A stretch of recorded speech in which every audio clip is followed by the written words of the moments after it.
pessoal, lembra que ano passado a gente estudou mudanças de fases? Que a gente tinha no sólido com líquido, fusão, depois ebulição. A gente acaba vendo esse ano que o estado gasoso ele tem três tipos de estados. Ele tem o vapor, ele tem o gás e tem o plasma. O plasma, a gente pode dar como exemplo o raio, que é o que? Quando o gás ele se torna eletrificado, a gente consegue ver aquela luz.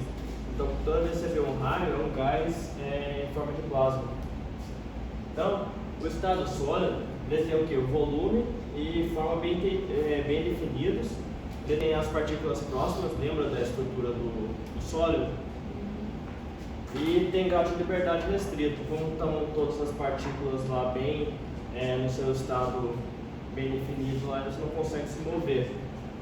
A gente tem os sólidos verdadeiros, que tem aquela estrutura lá, e quando a gente derrete ele vai direto para o estado líquido. E tem um amorfo, que é o que? Um sólido, que quando a gente derrete ele acaba virando uma pasta, assim, que nem um vidro, por exemplo. Aí no líquido, ele é o que? Ele tem um volume bem definido, mas a forma é a forma do recipiente que a gente coloca ele. Então, diferente do sólido, o líquido ele assume a forma do recipiente. Diferentemente do sólido também, ele tem mais liberdade nas partículas, só que elas sempre mantêm uma distância fixa entre elas. Já no gasoso, o volume e a forma é do recipiente. Se a gente pegar uma lata cheia de gás e abrir na sala, o gás vai preencher toda a sala. Então o volume e a forma vai ser sempre do recipiente que ele está contido. Então tem as partículas livres e um movimento sempre permanente e desorganizado. Então acaba indo para todos os lados. Na última aula a gente acabou estudando o calor sensível, só que a gente não tinha dado esse nome para ele, a gente tinha encontrado essa fórmula aqui.